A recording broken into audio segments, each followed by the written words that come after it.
नमस्कार दोस्तों, अध्ययन लोक में आप सभी का बहुत बहुत स्वागत है। मेरा नाम योगेश प्रताप सिंह है और मैं ज्योग्राफी की क्लास लूँगा। अगर किसी भी स्टूडेंट को इस लेक्चर की पीडीएफ को डाउनलोड करना है तो वो हमारे टेलीग्राम चैनल अध्ययन लोक से डाउनलोड कर सकता है। इसके अलावा आप हमें ट्विटर अकाउंट और फेसबुक अकाउंट पर भी फॉलो कर सकते हैं। आज की जो क्लास है वो इंट्रोडक्शन की क्लास है, तो इस क्लास में हम लोग ज्योग्राफी के विषय में चर्चा करेंगे। लेकिन उससे पहले हम लोग ज्योग्राफी को क्यों पढ़ा जाए, ये पेपर के एस्पेक्ट से कितनी इम्पोर्टेंट है, या एक प्रकार से ये भी कह सकते हैं कि ये पेपर में इसका क्या इम्पोर्टेंस है, और साथ ही साथ हम लोग ज्योग्राफी के अलावा भी सभी सब्जेक्ट का एक बार एनालिसिस करेंगे कि कौन सा सब्जेक्ट कितना इम्पोर्टेंट है। ये देखने के लिए हम लोग 1 ईयर के पेपर की एनालिसिस को देखेंगे और ये जानने का प्रयास करेंगे कि किस सब्जेक्ट से कितने क्वेश्चन आए हैं। फिर उसके बाद हम लोग पीसीएस के सिलेबस पर चर्चा करेंगे। पीसीएस का एग्ज़ाम जो है ये सब किस तरह होता है, क्या होता है, इन सब के बारे में चर्चा करेंगे। तो चलिए शुरू करते हैं। फ्रेंड्स, यहाँ पर जो है हमने पीसीएस का एक सिलेबस उठाया है जिसके बारे में हम लोग चर्चा करने वाले हैं। तो यहाँ पर PCS pre syllabus paper first जो होता है वो जर्नल स्टडीज़ का होता है, और जो पेपर सेकंड होता है उसे सीसैट कहते हैं। मतलब ये दोनों लिख के तो आएंगे, जर्नल स्टडीज़ फर्स्ट और जर्नल स्टडीज़ सेकंड, इस तरह करके लिख के आएंगे आपके सामने। तो जर्नल स्टडीज़ फर्स्ट और journal studies second. Journal studies first में आपको history, geography, economic, polity, journal issue और जनरल साइंस देखने को मिलेगी। और इसमें जो जर्नल स्टडीज़ है उसमें आपको जो है हिंदी, मैथ्स और रीजनिंग इस तरह देखने को मिलेगी। तो चलिए शुरू करते हैं। हम लोग कुछ सिलेबस के बारे में पहले चर्चा कर लेते हैं। जो पहला पॉइंट है वो कह रहा करंट इवेंट। देखिए, मैंने सिलेबस को इंग्लिश में दिखाया है, डिस्प्ले किया है, लेकिन मैं इसका जो अनुवाद है, इसका जो ट्रांसलेट है उसको हिंदी में करता जाऊंगा, ताकि मेरे जो फ्रेंड्स हैं हिंदी मीडियम वाले और जो इंग्लिश मीडियम वाले हैं दोनों को कोई भी परेशानी ना हो। तो चलिए पहला पॉइंट देखते हैं, current event of national and international importance. कह रहा है राष्ट्रीय एवं अंतर्राष्ट्रीय महत्व की सामयिक घटनाएं।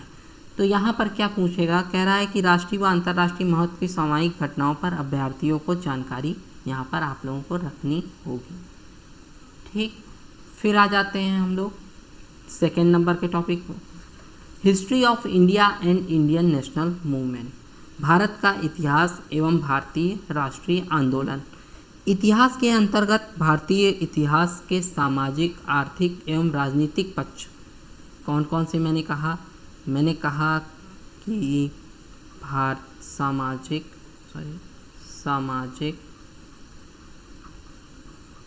फिर उसके बाद आ जाता है आर्थिक एवं राजनीतिक पक्षों के बारे में,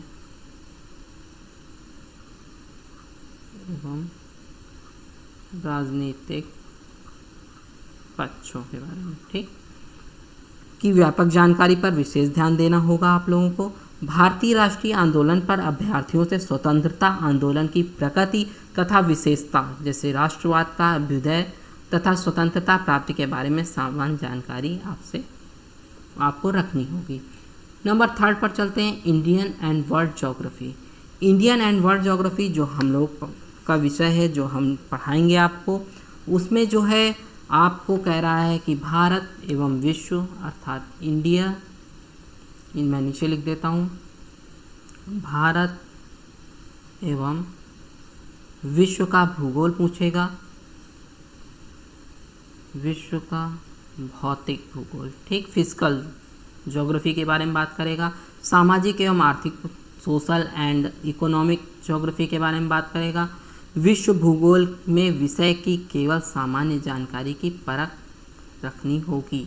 भारत का भूगोल के अंतर्गत देश के भौतिक, सामाजिक एवं आर्थिक भूगोल से संबंधित प्रश्न होंगे। फिर आ जाते हैं हम लोग फोर्थ नंबर पर। फोर्थ नंबर कह रहा है Indian polity and governance.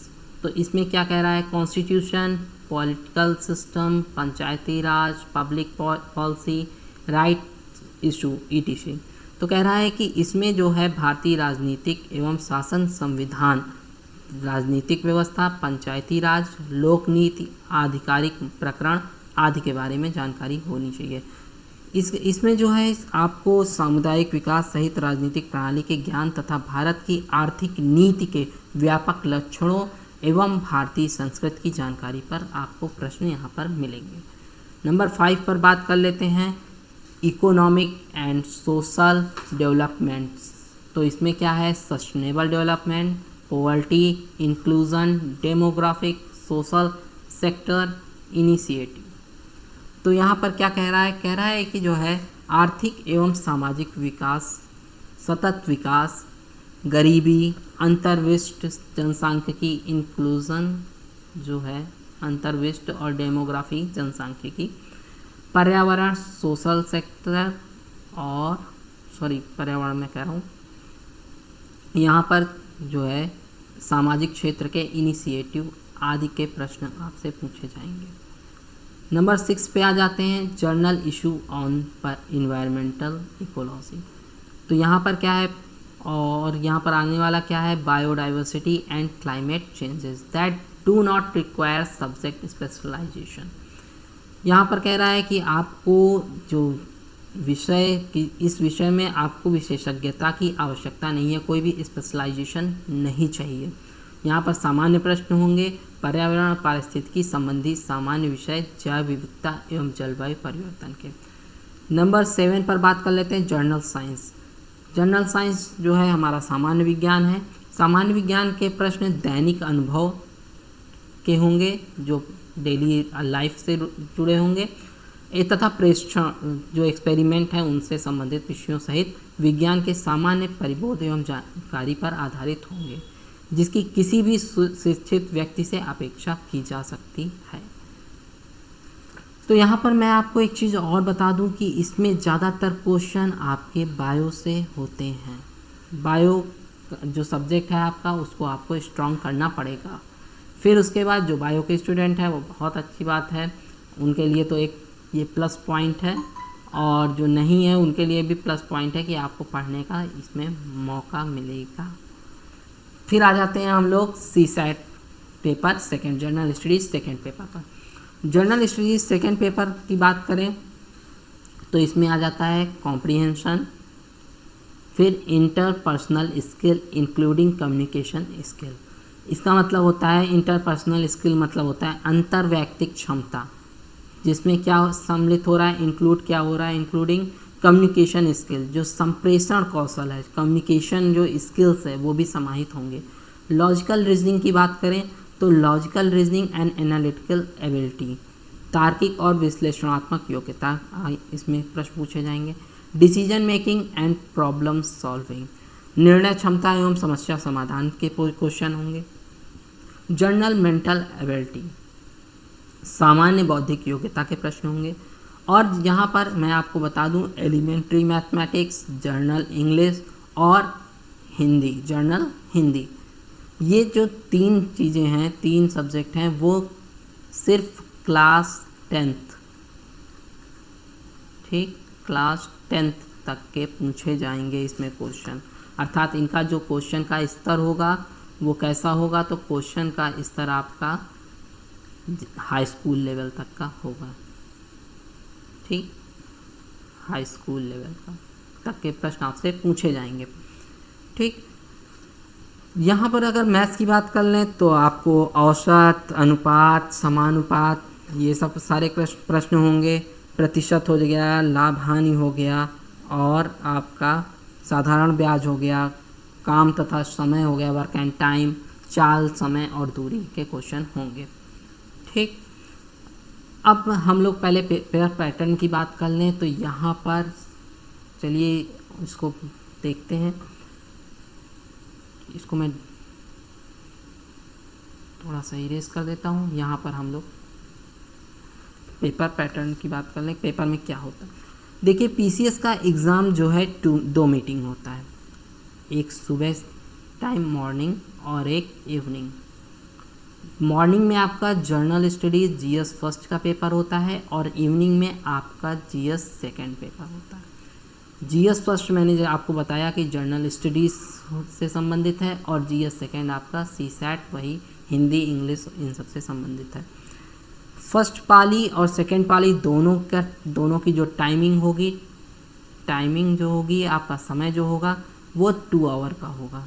2 our मतलब 2 घंटे आपको पेपर फर्स्ट में मिलेंगे और 2 आवर आपको 2 घंटे पेपर सेकंड में मिलेंगे। सबसे इम्पॉर्टेंट बात मैं आपको बता दूं कि इसमें निगेटिव मार्किंग हो गई है।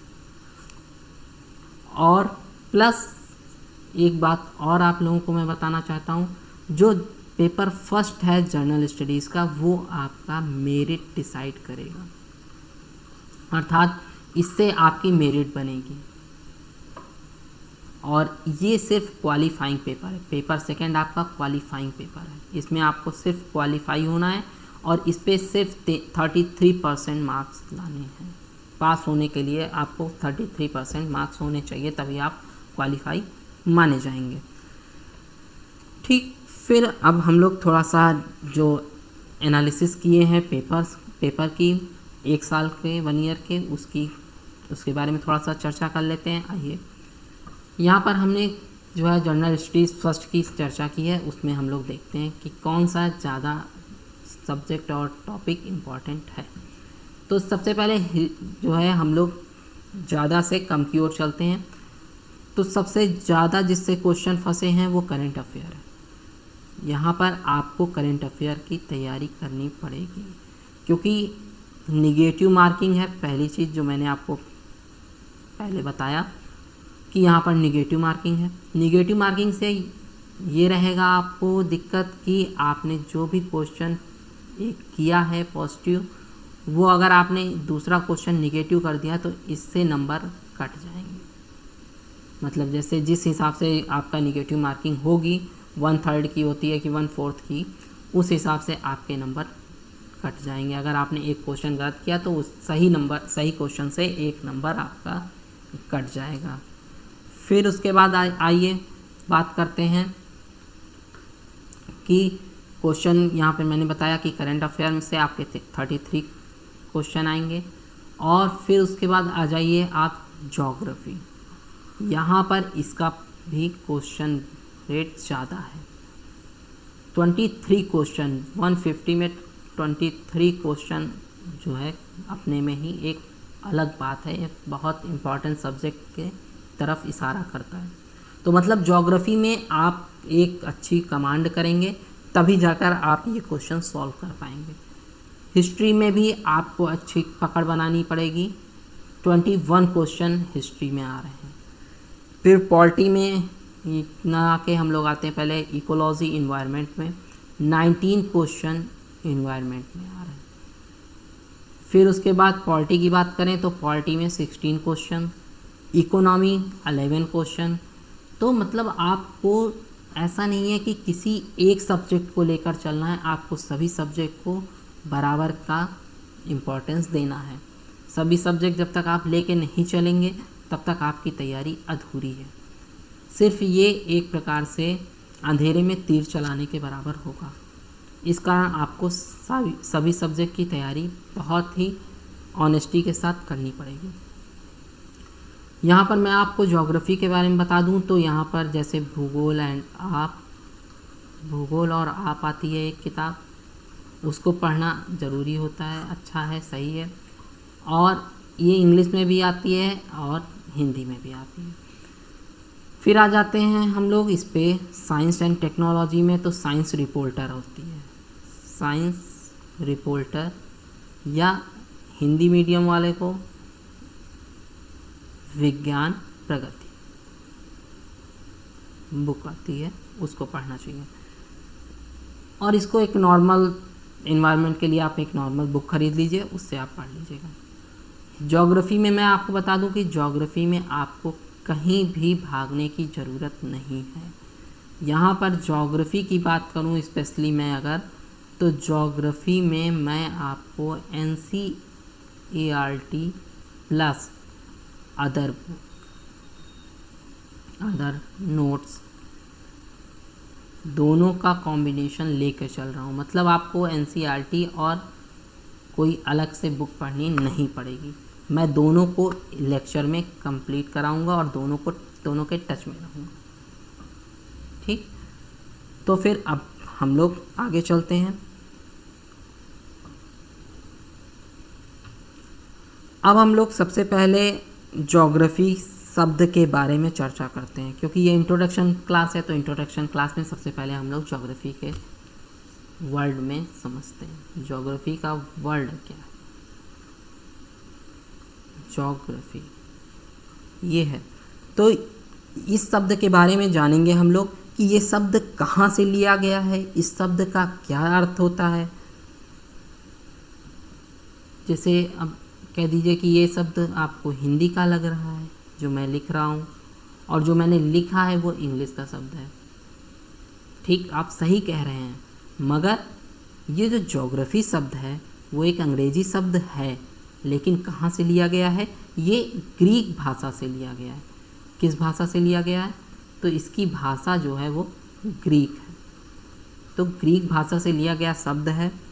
यह शब्द 2 ग्रीक भाषा से मिलकर बना है। तो कितनी ग्रीक भाषाओं से मिलकर बना है? तो 2 ग्रीक भाषाओं से मिलकर बना है। ठीक, 2 ग्रीक लैंग्वेज, जिसमें से फर्स्ट क्या है?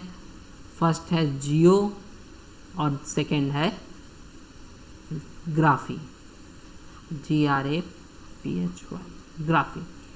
तो जियो प्लस ग्राफी, या इसको ग्राफी को आप ग्राफिया भी कहते हैं।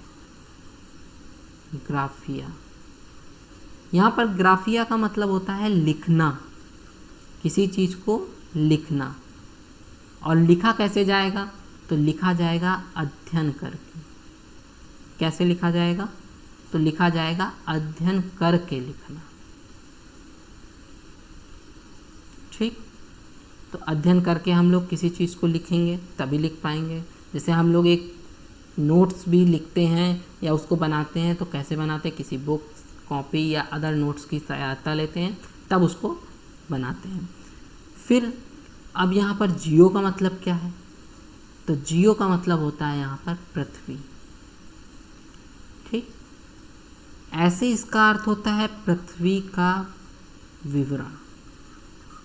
पृथ्वी का विवरण, मगर इस हिसाब से देखें तो इसका मतलब होता है पृथ्वी के बारे में अध्ययन करना, ज्योग्राफी कहलाता है।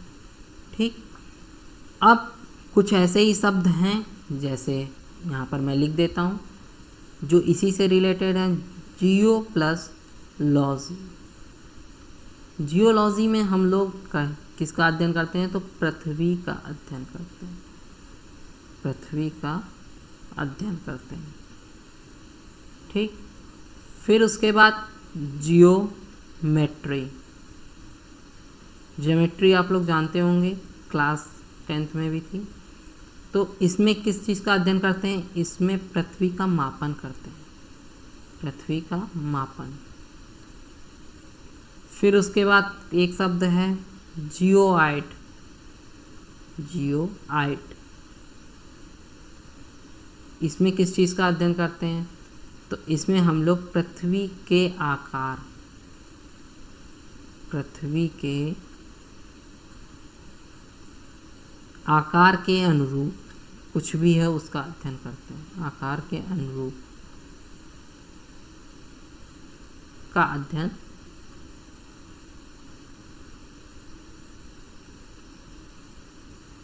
करते हैं। ठीक, तो आज के लिए हम यहीं पे समाप्त करते हैं, क्योंकि हम लोगों ने आपसे ये चर्चा की कि क्या सब्जेक्ट ज़्यादा इम्पॉर्टेंट है, और प्लस यहाँ पर हम लोगों ने आपसे ज्योग्राफी के इंट्रोडक्शन के बारे में भी चर्चा की। तो अगली वीडियो पे हम लोग फिर ब्रह्मांड के बारे में चर्चा करेंगे। फिर उसके बाद हम लोग सौरमंडल में आएंगे। ठीक। और सबसे पहली बात कि ज्योग्राफी के अंतर्गत हम लोग क्या क्या पढ़ेंगे ये भी आपको बताना जरूरी है। तो आइए फिर देख लेते हैं हम लोग। तो ज्योग्राफी के अंतर्गत सबसे पहले मैं आपको बता दूं कि एक होती है आपकी फिज़िकल ज्योग्राफी जिसको भौतिक भूगोल कहते हैं। फिर इंडियन ज्योग्राफी। फिर उसके बाद आपकी आती है वर्ल्ड ज्योग्राफी। फिर इकोनॉमिक ज्योग्राफी, आर्थिक भूगोल, इकोनॉमिक ज्योग्राफी। फिर उसके बाद आ जाइए आप ह्यूमन ज्योग्राफी। और फिर हम लोग चर्चा करेंगे एक कुछ इम्पॉर्टेंट पॉइंट की। तो ये सब जो है आपको पार्ट वाइज जो है मिलता रहेगा। और ये मैं आपको ये विश्वास दिलाता हूँ कि जितनी भी वीडियो होंगी वो एक बेस्ट वीडियो में के रूप में आपको काम आएंगी। और प्लस मैं ये भी आपको कहता हूँ कि आपको इसके बाद कोई भी बुक पढ़ने की आवश्यकता नहीं होगी। ठीक। बस आपको पढ़ना क्या है, भूगोल, और आप ये पढ़ना है। फिर उसके बाद आप लोग एक एटलस ले लीजिएगा। एटलस इसलिए क्योंकि आगे की जो भी क्लासेस होंगी वो मैप पे भी आधारित हो सकती हैं, तो एटलस लिया जाएगा। भूगोल और आप होगा। एक्चुअली में ज्योग्राफी जो है डिपेंड है एटलस पर ही। शायद पूरी ज्योग्राफी ये कह सकते हैं कि एटलस पर डिपेंड है।